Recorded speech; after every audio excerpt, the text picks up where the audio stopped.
This is the Sandman podcast on TV Podcast Industries, and we're discussing the Sandman Season 2, Chapter 11, A Tale of Graceful Ends.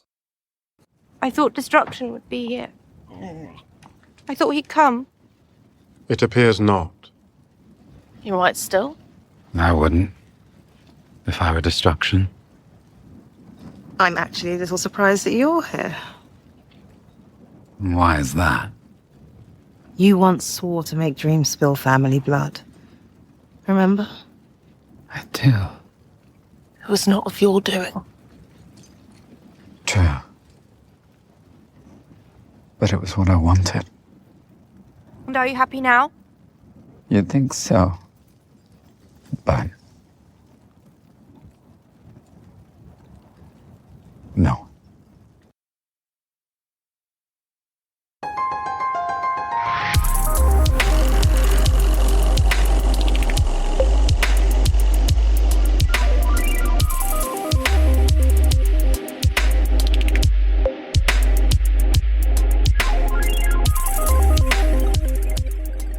Welcome back, fellow dreamers. This is TV Podcast Industries, and we are talking about the penultimate Sandman episode from Season 2, Chapter 11, A Tale of Graceful Ends. I am one of your hosts, John. I am your other host, Derek. Yes, dearly beloved, we are gathered here today to talk about a thing called life. Indeed we are. What an excellent ending. Oh, I am so glad you said that. Even though I said penultimate. Yeah, but it is the ending. It is the ending, truly. There are spin-offs. There is one additional episode that will be there, but it is treated as a special episode. This is truly the end of the Sandman show with this final really episode. Poignant, really meaningful.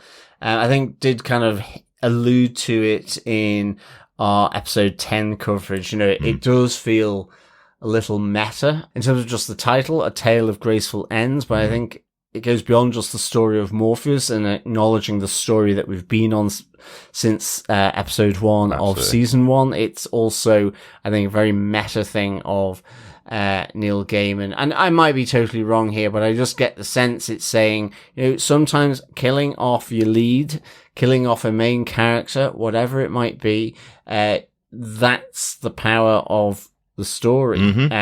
It's the look of, you know, the story as a tale that also explains death and life to people. And I do like the way that you have destruction sort of giving those opposites of his family members and what they ultimately define in the opposite. Absolutely. It's a really nice touch that he doesn't allude to his own. I was going to say, yeah, he does that great thing of going, everybody has an opposite, and doesn't say his own, and doesn't say deliriums either. He just says, death defines life, despair defines hope, desire defines hatred, destiny, freedom, and perhaps dream defines reality.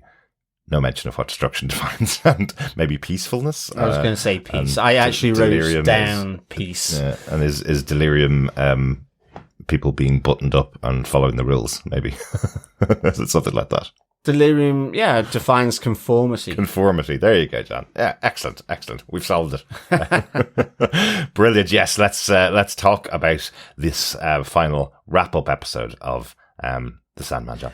Indeed, let us do. Before we do, remember, fellow dreamers, head on over to our website at tvpodcastindustries.com, where you can subscribe to the podcast on any dreamlike or nightmarish podcast player of your choice, because we do have many other episodes on there. Indeed, we have been nightmarishly following A Land of Marvel Zombies. What would happen if the MCU was infected with Marvel zombies in the 4-part animated series? We've just covered that. And we have also just covered the nightmare that might exist were superheroes to be real and psychotic in The Boys Gen V series. That was the second season of Gen V. So please if you're interested, head on over to hear our dulcet tones wax lyrical about those shows as well. Absolutely, and we're also about to cover the only other Netflix show that we cover, The Witcher Season 4. All episodes of that were just released on Netflix, and we'll be covering that over the next couple of weeks. I know, it's like we just get close to the end of one, and then there's a good old dumping happens. It's just the Netflix shows. I wish we could just give them up. I wish Prime Video would buy the rights to The Witcher or something, or more Sandman. That would be great. Oh, absolutely. Yeah. But weekly, yes, so that we don't feel like we're so far behind. We feel like we're 8 weeks behind on The Witcher because all 8 episodes dropped in a day. Exactly. I haven't told John about the movie that also came out in the same day. Shh, don't tell him. No, well, you have now. It's too late. It's too late. And of course, fellow dreamers, we do like to get your thoughts, theories, observations, and feedback on all things to do with the Sandman. So please head on over to our Facebook group at facebook.com/groups/TV Podcast Industries, where you can leave a comment on the spoiler post over on our Facebook group. And of course, you can email us as well over at feedback@tvpodcastindustries.com. So, let us get into our spoiler-filled discussion. Derek, what are some of the episode details? Well, the executive producers for the show are Allan Heinberg, Jamie Childs, and David S. Goyer. The teleplay for the show is by one of those executive producers, Allan Heinberg, and the episode was directed by the other executive producer, Jamie Childs. John, do you want to tell us what they gave us with your synopsis for Season 2, Episode 11, A Tale of Graceful Ends? Sure. Unsure of his purpose, Daniel, the new dream of the Endless, brings back Abel and Merv after their death at the hands of the Kindly Ones. He attempts to restore Fiddler's Green, but Gilbert refuses and tells him it does not give their sacrifice meaning if he is to be brought back. Meanwhile, the Endless siblings and many friends of Morpheus, including Johanna Constantine, Alex Burgess, Hob Gadling, Queen Titania, Cluracan, Calliope, Rose Walker, Mad Hettie, Nada, Lyta Hall, and countless others attend the first Dream King's Morpheus's funeral. Destruction does not attend, but visits the new dream secretly and assures Daniel that he will figure out everything eventually. At the service, each Endless and Lucienne speak on how they will miss Morpheus and wish that they had a better relationship with him, but are glad they got to see him change for the better. Following the funeral, Death chats with Hob Gadling and asks if he wants to finally finish his long life. Hob tells her he is still not ready to die, which Death accepts. Inspired by the speeches, Johanna tells Corinthian she wants to give their relationship a shot, and they kiss. Matthew, Merv, and Nuala decide to stay with Lucienne in the dream world, while Lyta Hall meets Daniel and makes peace with him, as he promises to meet her in her dreams. He makes Lucienne the new Prime Minister of the Dreaming and decides to continue his meetings every 100 years with Hob, as he goes off to finally meet his Endless siblings. The post-credit scenes show the Kindly Ones discussing how fate is inevitable and that no one, whether human or endless, can escape it. Ooh, I feel like I've been to a massive, massive funeral. Likewise, and I think it's really, really interesting, like, to structure it around that. You know, you have, the structure of a funeral, all the mourners or celebrants arriving. Yep. You have, the various speeches from people, whether they're family or those who truly knew them, as, in that sense. Yeah. As well as almost the final sort of get together afterwards to celebrate the life, but also in this case to welcome in the new dream. Exactly. To the family. Or I guess almost a bit like sorting out the will. So you get this effectively. It's all gone to you. Yes. It's part of that, definitely. I had definitely got some feelings of a regeneration from Doctor Who.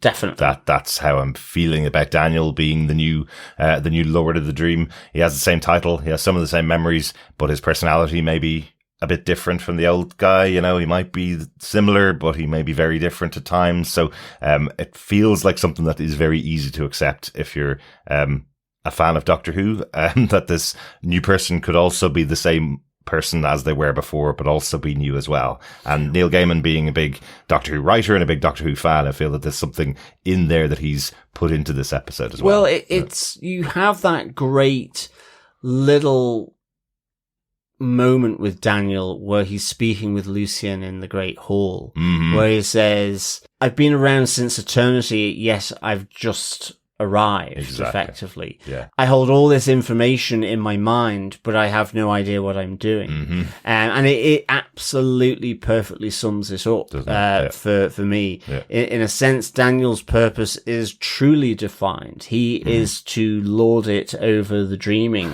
and to manage the dreams, the nightmares of the waking world. At the same time, that purpose can shift on an axis marginally or more than that, to have a modified or different purpose within that confine. And again, you have that moment where Daniel does say, well, Lord Morpheus spoke to me briefly, and he told me that I could be the dream lord that he couldn't be, this, and you get hints of this through the episode, like you get from Fiddler's Green, which to me was one of the best parts of this episode, because I think it absolutely encapsulates Daniel sort of bright-eyed, panicking, bringing everyone back, and then he brings back Gilbert, who basically says, well, what exactly are you doing? And questions why he's bringing him back. And he goes, but I'm dead. I was an idea of Lord Morpheus back in the day, which took root and form over all this time. But your ideas will come to life in time as well. And as he says, Fiddler's Green understands what is being said, what is being offered by Daniel, the dreamer, the new Dream Lord. But he says, but if you bring us back, our deaths as well as our life has no meaning, the sacrifice that we've made. And I think that's to the point of this whole episode as well. So, this is reflected in what Fiddler's Green says to the new Dream. He says, Morpheus died for his son, and so you could be the dream he couldn't be. And you have Daniel apologizing to Gilbert, and I guess to the point of this, he says, look, already you're a new dream and you're apologizing to me, which is very different from what Lord Morpheus would have done. He never would have done that. Just that little shift in the axis of the purpose.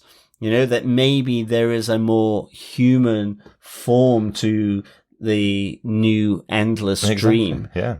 And I think that's kind of really, really summed up across this, and in particular around Gilbert's interaction with Dreamy Dan, I guess. Yeah, and they are at pains to point out, they mention it multiple times in the episode, Daniel is the first of the Endless ever to be part human as well, and be conceived of a human in the dreaming. So he will be different than any of the Endless. He will always be different. So it's really interesting. As Destruction says, and if it doesn't work out, well, you can leave. Just come with me and travel across the stars. It's like going complete everything, isn't it? Gives them a complete out.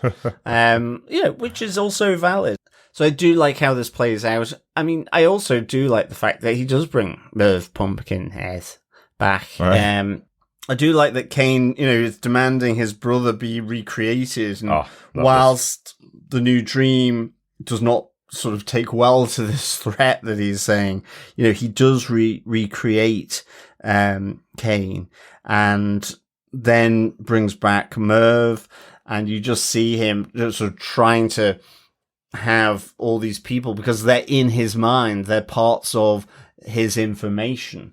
Even to Gilbert, he says, well, you were always good at advising me. And in the same way with Lucienne, he wants to keep Lucienne around. But again, he changes their purpose from a librarian to a prime minister. Exactly. So I love all these new little elements that come through just even in this episode as we mourn and celebrate Morpheus's life, the new Daniel who's not at the ceremony. I do like how he describes that. He says, well, I'm Dream. Why would I go to my own funeral almost? So it's just that the dichotomy. I already knew myself, yeah, exactly. It's just that sort of, I guess, the dichotomy of it, you know? I know everything, I know nothing, I am him, but I'm not, you know, exactly. I am the Dream, but I'm not the Dream Morpheus. I am, all this kind of thing. So it's really, really good how that plays out through the episode for me. Yeah, there's just some little touches that I love. You know, again,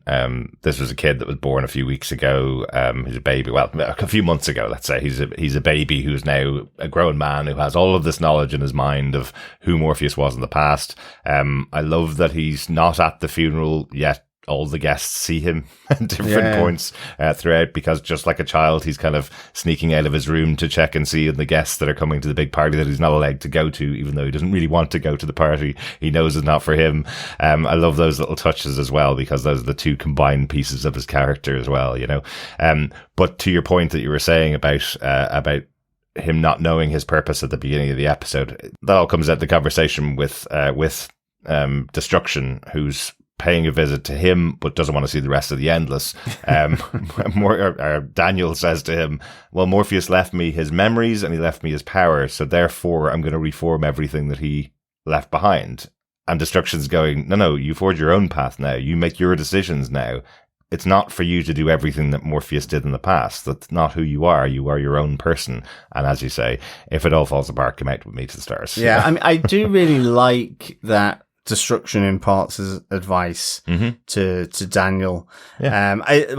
Dreamy Daniel. And but also I do like, even with all that, you know, he says to the new Dream who's allowed him into the Dream Palace, he goes, well, I've never been invited in before. So again, it's just that other change. You know, when Daniel Dream asks, well, will we see one another again? He's like, I'm sure we will, because already there isn't the kind of that airs and graces that you had with Morpheus at the start, you know, of obligation, responsibility. Look, he will do that, but yes, with a different, softer edge.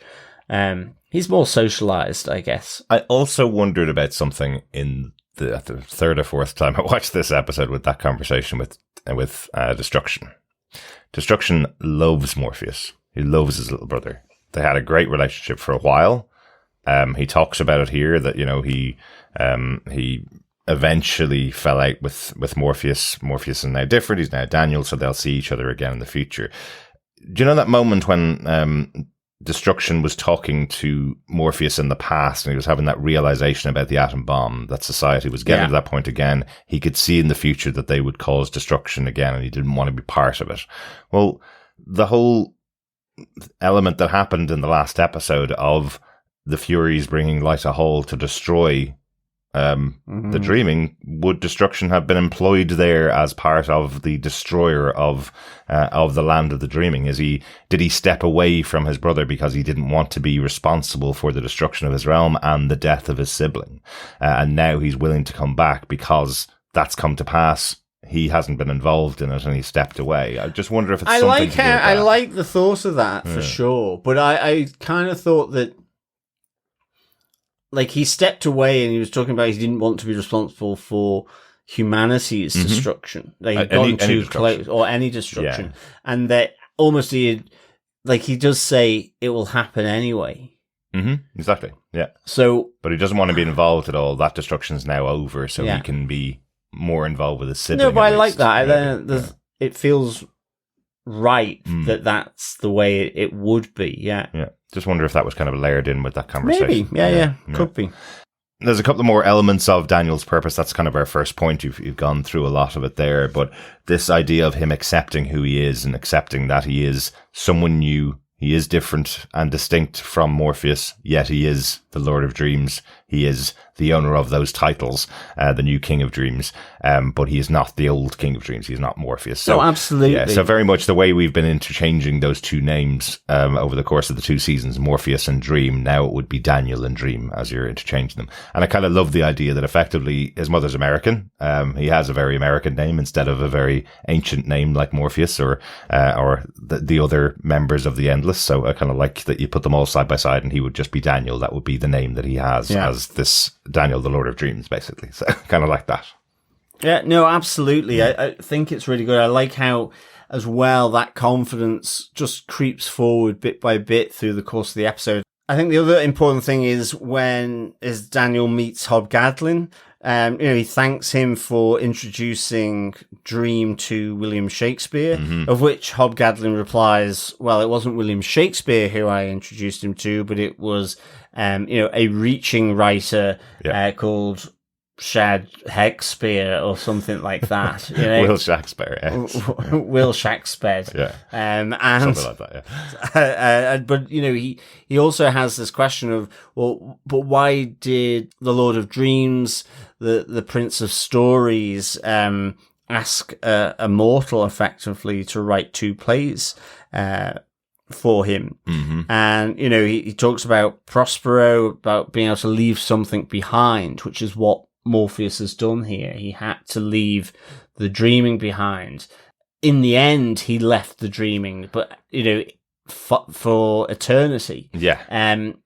Before that, he had also gone into the waking world, like with Nada, with Hob himself, all these different exchanges with the mortal world, the waking world. So he did change and he had to leave his island to do it, as they say. Yeah. So the reason he asked for those specific plays to be written was, one of them was actually the apology to the Land of Fairy, which was Midsummer Night's Dream. Yeah. This other one is because he felt he could never change, it could never leave his island. He is an island. He can't leave it. He'll be unable to leave it. So he wanted to have a story about someone that did, someone that left everything behind, so he could live vicariously through it. So to your point about this whole story and this whole ending, talking about writing, talking about those ideas behind writing, this is part of the ability that writers have, that we read a story and it takes us on a journey that we could never go on ourselves. This is the story that Morpheus could never go on himself, or so he thought. And exactly. when Will Shakespeare is told that that's why he asked for the tale, that's exactly what Shakespeare says to him. What do you mean you can't leave? Of course you can. Exactly. And I really like that moment, because I think as well, it's in that moment, at least for me, whilst watching the episode, on the flip side, you have Daniel sort of leaning into the role very slowly but surely through this episode in small little steps. Yeah. At the same time, you realize about Morpheus leaning out of his role and doing exactly what Daniel is doing in a sense. But he never thought that he was doing that. And again, links to Will Shakespeare doing these stories to inspire him, and he actually does what he's asking of Will Shakespeare through the second play with Prospero. Exactly. So I really enjoyed that. Yeah, and I love that. And again, a little Doctor Who type scene where I thought, anyway, just where we have Daniel standing in front of this memory of Morpheus, and we see Morpheus talking to Will Shakespeare, and just the way it ends, it felt very like the torch being passed between one Doctor and the next Doctor after a regeneration happens. That sometimes happens in Doctor Who. If you're a Doctor Who fan, you'll see an old Doctor come back and talk to the new Doctor. So that's what it felt like. They didn't have a conversation between the two of them, but it was like the echo of Morpheus past, of Dream past, being in the same room with the new Dream. So it just dripped with loveliness, these scenes, as it takes over. If it was any other show and we didn't know where it was going, I would love to see a season 3 of The Sandman with this Dream his Lucienne and Nuala and all the other characters that we have here at the end, all being set up as the new cast to take on the story for another season next year. It'd be cool to see it that way. That's not how it's going to happen, unfortunately, but that's how it felt at the end. You could kind of go, right, we're saying goodbye to Morpheus and his stories. Now we're moving on to a new tale with new characters and a new central character with this Daniel dream. Yeah, it'd be cool. Yeah, no, absolutely. Really good, really good. Shall we move on to our farewells for Morpheus? Absolutely, yeah. Our next major point from the episode is farewell to Morpheus, because yes, this is his funeral. Love the idea of this. I love the idea that his funeral, of course, would take place in the dreaming. So there's people there that you absolutely don't expect. There's tons and tons of people there that I didn't expect in general. Including Lyta Hall, who's arrived fashionably late, or maybe unfashionably late, given it's a funeral. Yeah. And quite loud as well. But they don't make a big deal out of it either. There's nobody shouting at her saying, "Why are you here?" or anything like that, which in a lesser story, maybe the EastEnders Christmas special, that's how this would happen. There'd be a funeral and, the person that killed them would run into the room and everybody be shouting at them. She's just brought by the hand. She's sat down beside Roz Walker because it's in her dreams that she's there. And if she's there, she's allowed to be there. I think it's really interesting. The other characters that we see in the background are fascinating. The ones that don't even have lines. We see Nada is in the room there. We see Calliope there, who was from the episode Calliope earlier on at the end of season 1. We also see Richard Maddock there, who was the person who was trapping Calliope, played by Arthur Darvill. Yeah. The fact that we have all of these people, some friends, some villainous foes, I guess you'd almost call some of them. Alex Burgess is there. He was just restored to his youth, but his father had kept him captive for 100 years, causing everything that's happened here. There was also the Lord of Order as well. There was, yes, which was good. Yeah, so I think almost everybody that was petitioning for the keys to hell appear in the crowd, as well. But I love that they did this. This, to me, is something like you would get at the end of, the final season of Lost, for example. The final episode of the final season of Lost brought back loads of actors that you hadn't seen for 5 or 6 years. This is what that felt like, even though most of them had only appeared in this season of the show. But having them walk in for this final moment, having people appear on screen that have never appeared on screen together, was just a great way of saying goodbye to the show, as well as definitely. I mean, I think as well, for me, a couple of things from this. I mean, first of all, I loved all kind of the speeches that were given, absolutely, during the ceremony. But I like the fact that Lucienne was included by Destiny here, and indeed Matthew, if he wanted to. I think the other side of it was, the family affair element. So I love the fact that when the Endless arrive on the door, you have that aspect of the funeral. Yeah. And in a sense, their own kind of little private eulogies between themselves, or moments of truth. Yeah. And then they speak to the person who was their brother in the ceremony. So, you have Death being surprised that Desire actually is there, and that, you have Delirium inquiring as to whether Destruction is here. He's not present. Yeah. I like Delirium coming up the stairs with Barnabas saying, "I'm here on my own with no one else." And it's like, well, and Barnabas is like, "Well, I'm here." Oh, well, except Barnabas. It's just me. I love the whole intonation of fab. Delirium. She's really, really good. Yeah, but I also again, just to mention, you'd said about the accusation that this could all be Desire's fault. Again, going back to the kind of murder mystery element that was the beginning of this story, this idea that it could have been by the powers of Desire that it leads to the death of Morpheus, and it turns out no. Desire wanted his death, almost wished it at times. Said that is what I expect. You will spill family blood, and therefore that will spell your end. But as with a lot of desires, it might not be exactly what you want. Yeah. They get what they want. It is the death of Morpheus because Morpheus spilled family blood, but they're not happy. There's still tears rolling down their face when they're speaking about it, Yeah, absolutely. Like, Desire literally says, "I'm not happy that I got what I wanted. And I do also like, when Destiny asks Matthew to speak at the memorial, and he's kind of like, well, I've said all I need to him, Yes. And I like that despair is kind of, well, it's not for you, it's for us. Yes. And it's not for him either. It's for us and the people there that we hear from those who maybe knew him better than we did. Exactly. And well enough, had those moments outside of family gatherings. And I think that's the bit here that's really good with the arrival of the Endless here. And indeed, I think in the final moment as well, where he has that moment, then the new dream to go in and meet his family for the first time, and his siblings. So it was just really, really good. And I mean, I think to some of the speeches, I kind of like Destiny is almost very perfunctory. Yep. And, I guess you could argue objective. We're here to remember him and then to forget him. Yep. My brother performed tasks, fulfilled obligations. Now he's gone. We come to pay respects and then ultimately forget him. That's it. Yep. So good. Thank you very much. Next up.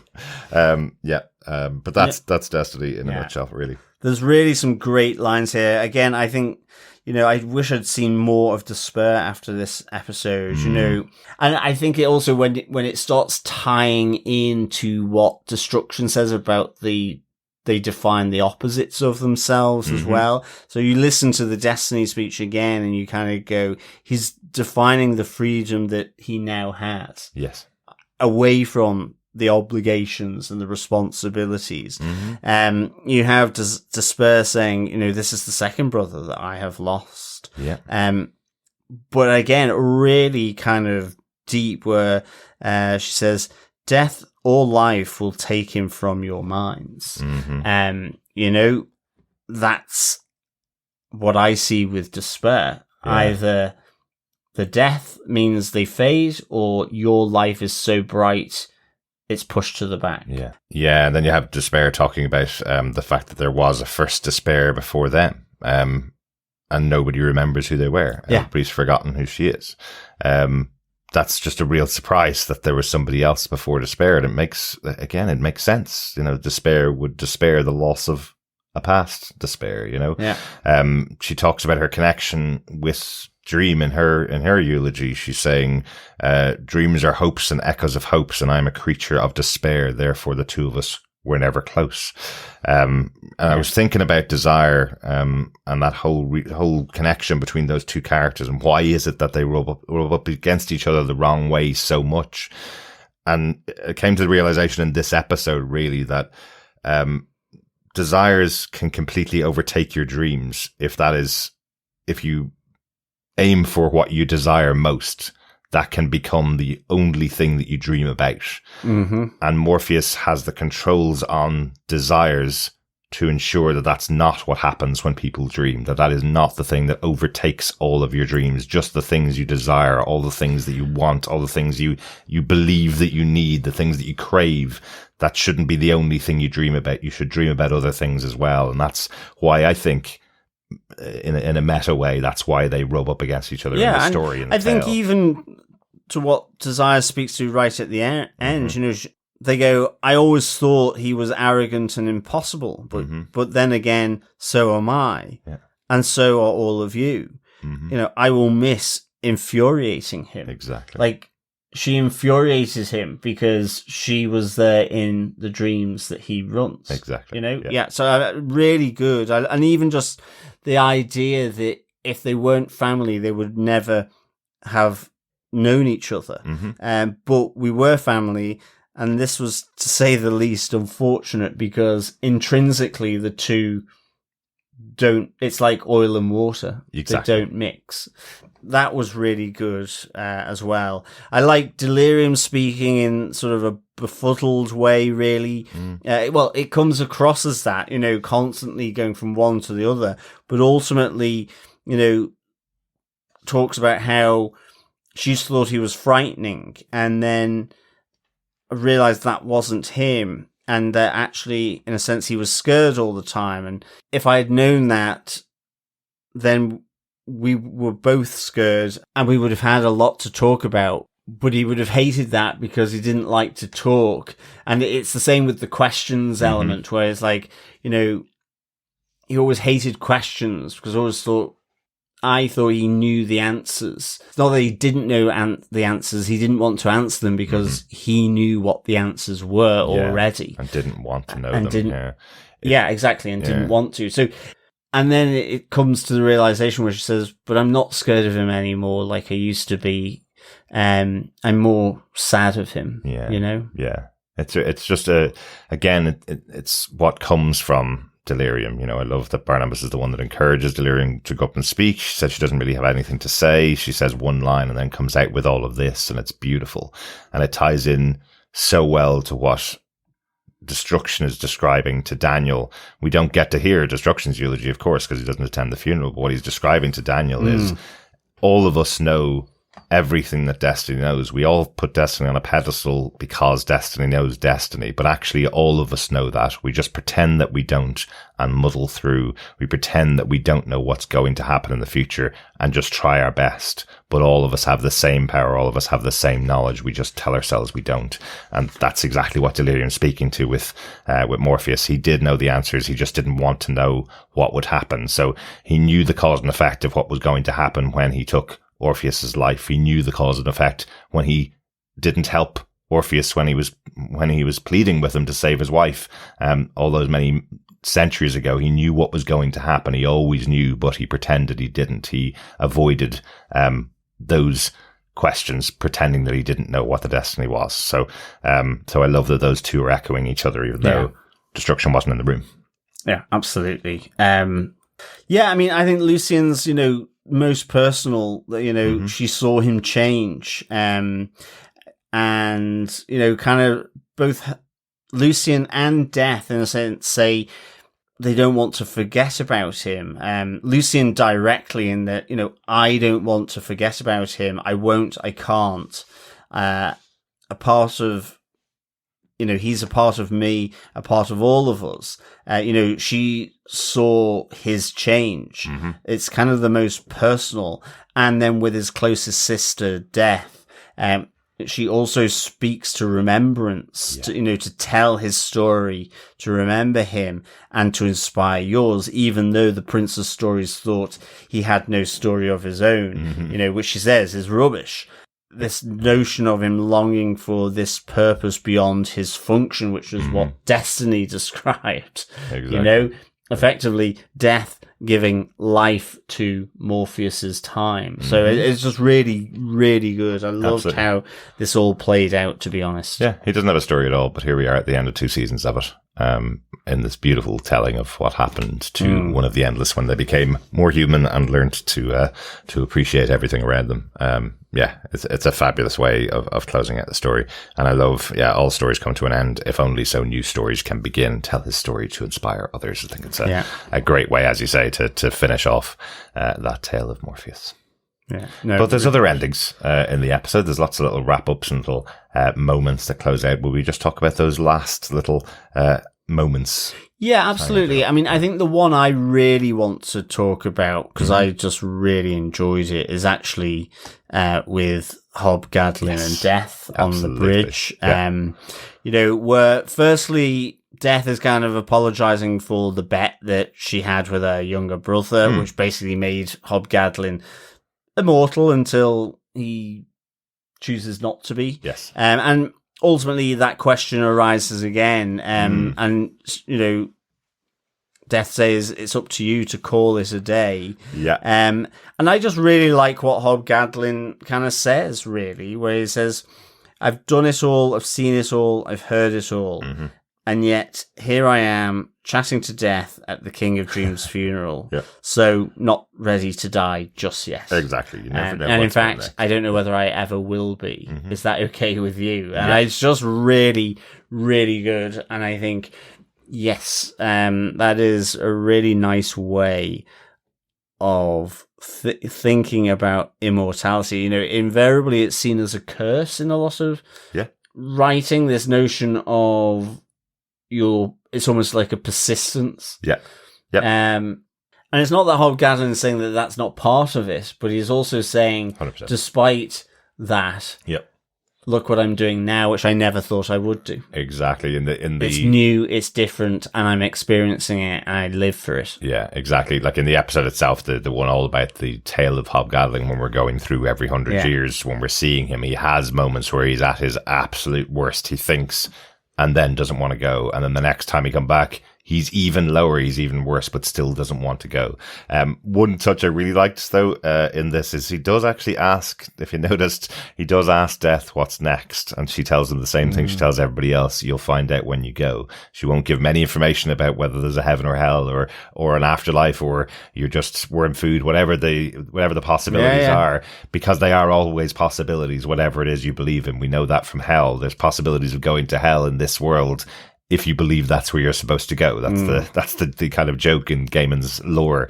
But the fact that Death doesn't give him any indication whatsoever, even after 650 years, and then he still says, well, I'm happy enough to stay around forever. I did look back at what the actual bet was and what it is that inspired the two of them to make the bet, because I just couldn't remember the actual line. It's actually because Hob Gadling says, "Death's a fool's game. I'm not going to go with it," basically. So I'm just going to choose to live forever in the same room as Dream and Death, who decide, actually, you know what? Let's give him what he wants. He said death is a fool's game. If that's what he believes, he can live as long as he wants to live. And he's still here 650 years later, and maybe here for eternity. So, love it. Love it. Yeah, really good. It's a really good moment. And very cool that he goes and meets up with Daniel, and Daniel agrees to reignite those meetings every 100 years, and hopefully not every 3 or 4 years, where he goes, "I'm only here to say goodbye to you for the last time ever." Yeah, absolutely. Which, he has become a much closer friend with Morpheus because of meeting him more often, but he will at least get to meet the new Dream every 100 years. Definitely. And another one of the wrap-ups then is Lyta. You mentioned that she has arrived at the funeral. She does take her leave after the funeral to go and see her son Daniel, try and find her son Daniel and see if there's anything in the Lord of Dream that is Daniel. And again, I love how this is played by Jacob Anderson here. He does play both sides of it. He plays the fact that he is the son of this woman in front of him, but does tell her the humanity part was burnt off him. He is the Lord of Dreams now, explaining that to her, but says she has a place. She is going to need him, and he is also going to need her. And the way they're going to keep in contact with each other is in her dreams. It's almost good cop, bad cop type of element, because I like this. I feel as though Lyta Hall needed that, and yet at the same time, Lyta Hall is really tragic. She goes, everything has been taken from me. My husband, my son, and Daniel says, well, you sought vengeance, but it's a road that has no ending. And, when she's like, why? What did I do? Daniel's, just kind of responds, well, sometimes things happen that are not based on the choices that you've made. And you did nothing. You did nothing. But I'm here for you, and I will meet you in your dreams. But you can't see me again mortally, as it were, because that's been burnt off. He says, I have been transfigured here. Yes. Yeah. So it's really kind of a touching moment. I think it absolutely is. It absolutely is. And he does give her one boon, I guess, in the term of the show. He does give her one boon, which is that she can never be harmed. No one will ever be able to harm Lyta Hall again after everything she's been through. Yes. So that's a little touch that he gives her. Yeah. Apart from a double-decker bus at a busy intersection. No, I would say that would bounce around her. That's the interesting part about these kind of powers.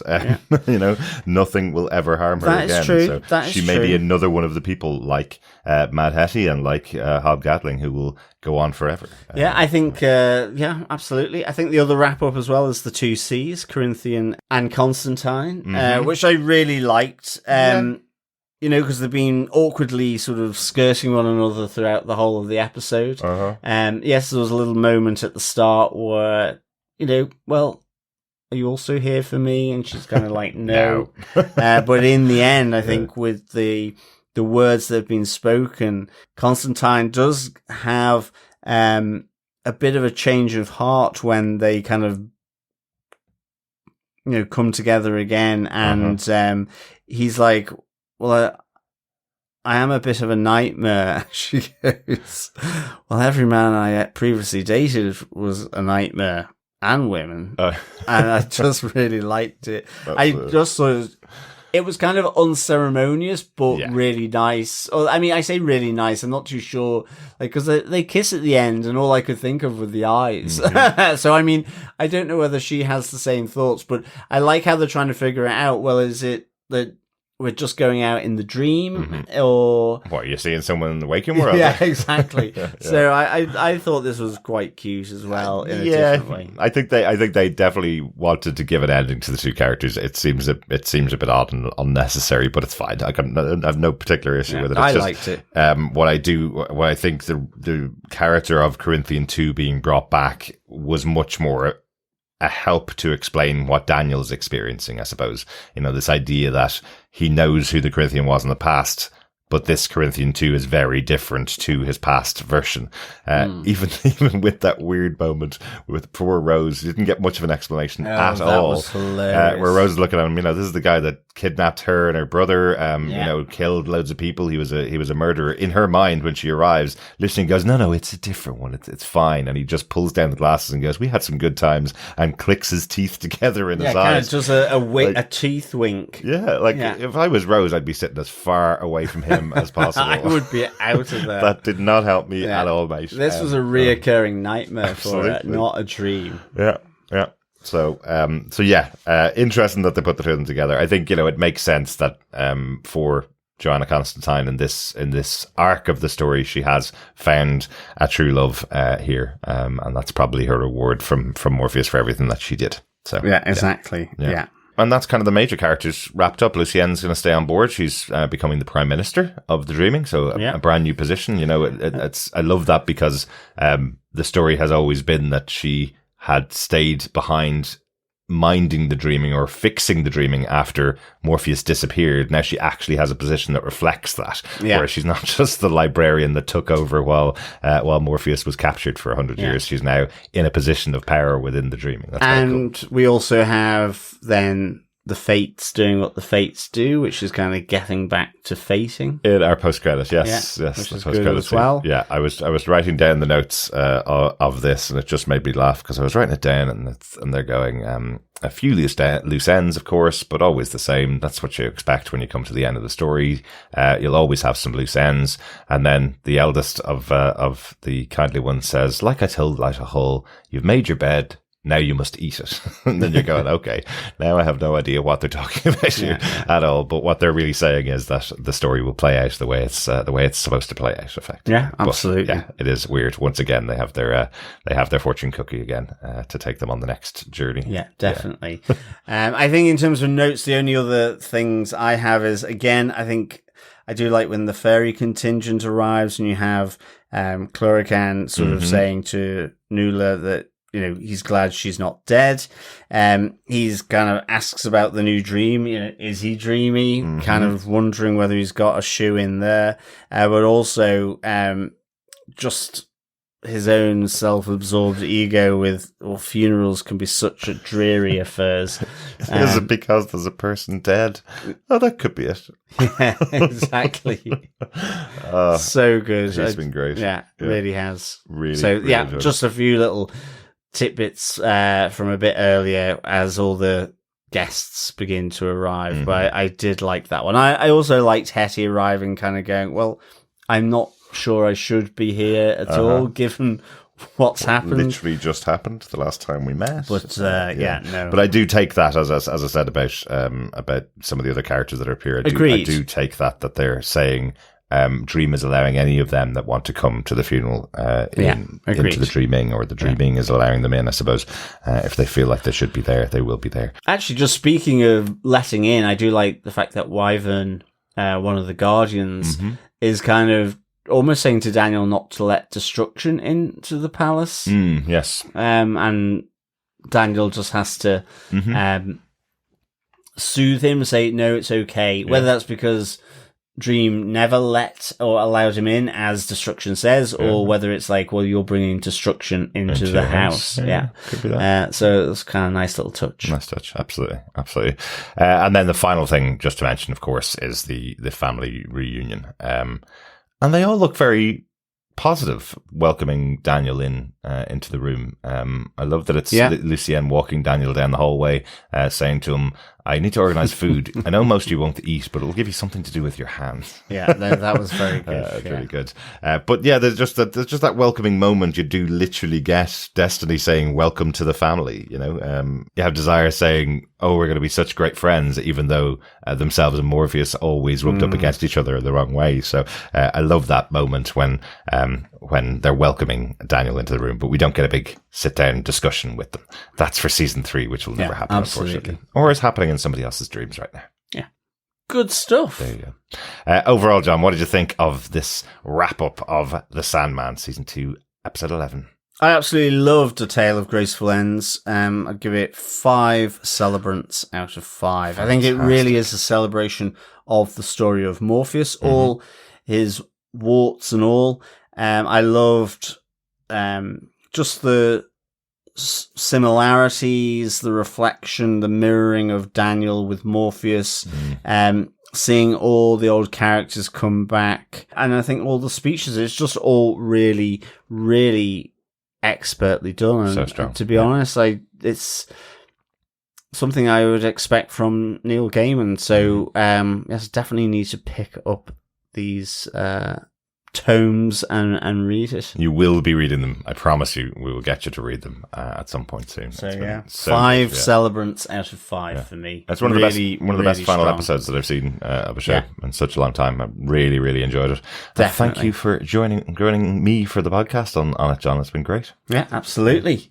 Good stuff. Let us get into our feedback and hear the thoughts of our fellow dreamers. First up, we got an email from Coffee and Vodka, who said, greetings, fellow pole-bearing defenders. Sticking fairly close to the source material with this one, not much to say. Touching and respectful send-off to a flawed, if noble character. Despair rightly ruled the day. Where it fell down hard, however, was with the Johanna Corinthian will they, won't they, interspersed throughout the ceremony. Speaking of Constantine, this is the season where John could have been the featured modern-day spellweaver, but wasn't. As easily the best carrier of the role to date, and the one featured in the book, a missed opportunity, but otherwise a decent episode in a fantastic season. 3.5 Mother's Days, Starlight Dreamings, and Words of Destruction out of 5. Peace and take care, Coffee and Vodka.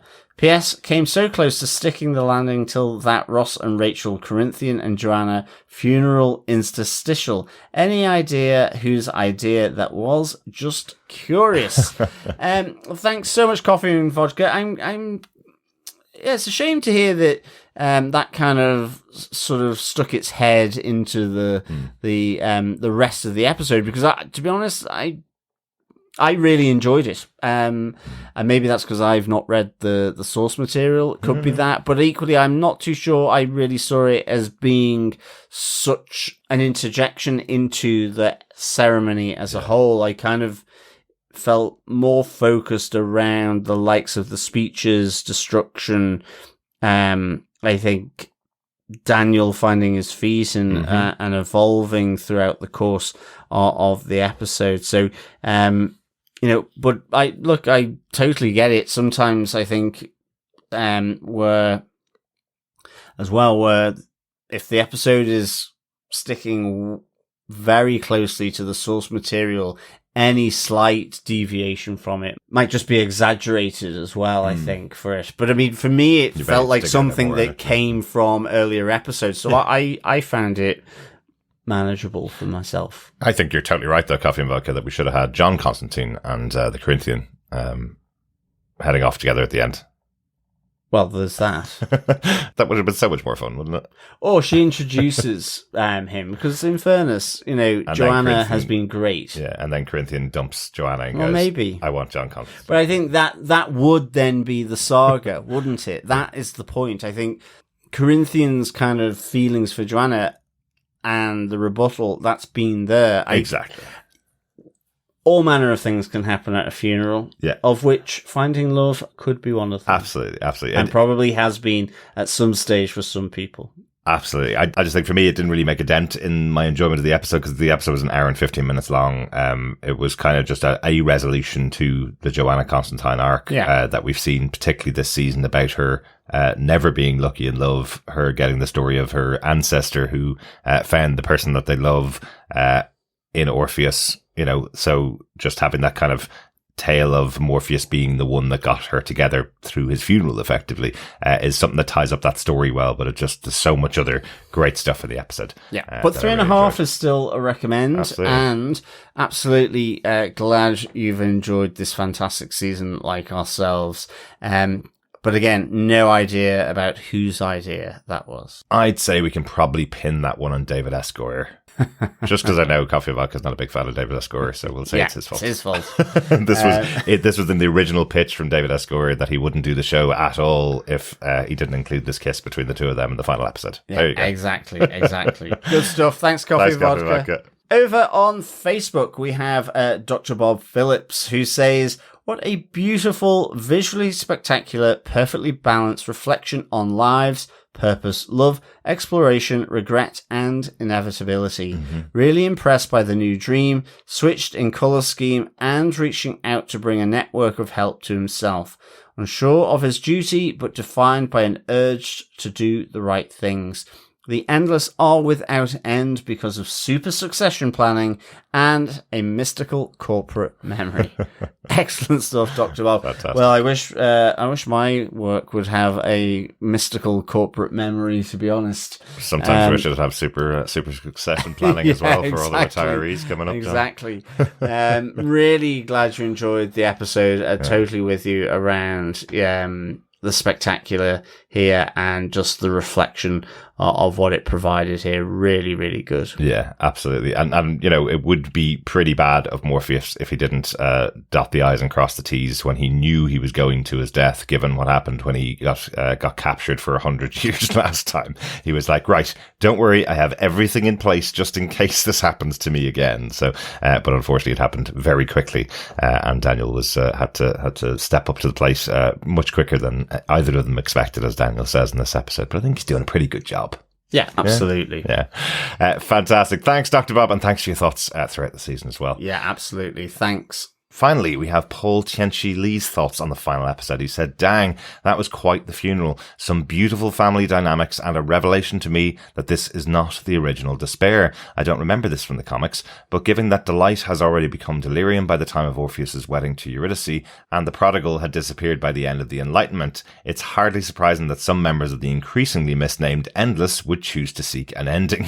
Given that in the comics these seven have dominion over all sentient life, Morpheus visits the Martian Manhunter in the Justice League space station in Sandman #2, and Dream of a Thousand Cats, of course, from season 1, it's odd that Gaiman didn't further explore the idea of how each Endless might wish to change, unless I've missed limited runs in the universe in the last 5 to 6 years. What a cast of previously seen characters to show up as funeral guests. Love that we got almost everyone who came to petition Morpheus for the keys to hell. I suspect that they might have shot that episode and this one back to back to save costs for the guest stars and day players, and also not have to keep track of the costumes longer than necessary. I love that Destruction came back to give advice to his new little big brother. If I recall correctly, the birth order of the Endless in the comics is Destiny, Death, Dream, Destruction, Desire, Despair, Delight/Delirium. This makes Destruction a middle child on top of having Time and Night as parents. Oof. Again, not at all sure if this bit was in the comics, but it was a lovely interaction for Dream Daniel to see all of his family on the day itself. Yeah. There's a lot of eye acting in the episode, with guests very much not wishing to overly react to other guests who showed up or were invited. Last hurrah for Stephen Fry as Fiddler's Green, who is showing Dream Daniel how to move on. Insert obligatory Hamilton reference here. Also glad to have a regrown Merv, and Lucienne is also staying on. I want a spin-off series on the adventures of Johanna Constantine and her boyfriend Corinthian 2.0. We don't see Dream Daniel with his family, and I'm okay with that. The 75 issues of Sandman was about Morpheus, and it's fitting to conclude that story in the show as well, given that Netflix didn't greenlight a longer run to adapt more of the comics, and also all the issues around Gaiman himself. I think it will be a while before anyone might want to explore the universe in the new Dream of the the endless in comics or in television. I do wonder if and when DC Warner might want to pick the characters back up, if they still try to get Netflix to produce the shows, or will they pull back both Sandman and Dead Boy Detectives onto HBO Max, similar to Marvel pulling Defenders onto Disney+. Interesting question to end with there, Paul. Thanks very much for your feedback. I know this feedback that you sent in was about 6 or 7 weeks ago. So, one of the big things that's changed in the last couple of weeks is that, HBO is possibly up for sale at the moment. And one of the buyers that's very interested in that sale is Netflix. So actually what you could have is all of the DC shows appearing on Netflix instead of the other way around. That's very, very interesting. Yeah, apparently it's Paramount Plus and Netflix who are looking to buy Warner Brothers, who own HBO. So there you go. Yeah, no, it'd be interesting to see where it lands for sure. Definitely with you, Paul, around Fiddler's Green. I thought it was a real key moment in this episode and just really nicely done. Stephen Fry, of course, like you'd expect him to be doing that. We've just been watching him on the UK Traitors, the celebrity version of the UK Traitors recently, and he's fantastic on there as well. Yeah, absolutely. I think for myself, I can spin into a Johanna Constantine series, and if that involves the Corinthian 2.0, so be it, because one of the revelations from both these seasons as well for me has been Corinthian. Really, like season 1, excellent, and I'm glad they brought Corinthian back. And the notion of eyes have teeth is just really great. And Boyd Halbert just does such a great job in the role, doesn't he? Yeah, definitely, really good. I mean, just all of it, the whole sort of feel around it, just really, really nicely done. So totally good stuff. And thanks for all the feedback, like with the other fellow dreamers for this season of Sandman. Absolutely. And I know there have been spin-off comics in this universe after the Sandman story ended. I know there is The Dreaming, and there's been some other stories that have gone on, but I'll admit myself, I haven't kept up with them as well, so I'm not sure whether we've explored other members of the Endless going through their changes. I don't think so, though. I think those stories might have been big enough that I would have probably picked up the comics, but I know there are some other tales out there to check out as well. Great stuff. Thank you so much to all our fellow dreamers, as always, across this season and for this episode. And thanks so much for joining us, fellow dreamers, who have been listening to us on the podcast. We certainly hope you say subscribe to the podcast. And if you enjoy what you hear, why not share it with your friends and family? Because, of course, sharing the podcast is sharing the love. Yes, indeed it is. Yep. You can subscribe over at tvpodcastindustries.com. Absolutely. Thanks so much for joining us. We'll be back with the special episode, the final episode of The Sandman Death, The High Cost of Living. Yes, we certainly will. Yeah. Looking forward to that special episode. Absolutely. Haven't seen that one yet, John. No, I haven't. Looking forward to your thoughts on that. Me too. Great stuff, and looking forward to hearing your thoughts on the final episode as well. Thanks for joining us. Yes, thanks so much, fellow dreamers, for joining us for this episode. Until The High Cost of Living, which is actually here with us at the moment. Remember, keep watching, keep listening, and of course, keep dreaming. It's not hyphenated, John. It is a sentence. It is death. I know it is. The high cost of living. Yes. Bye. Bye.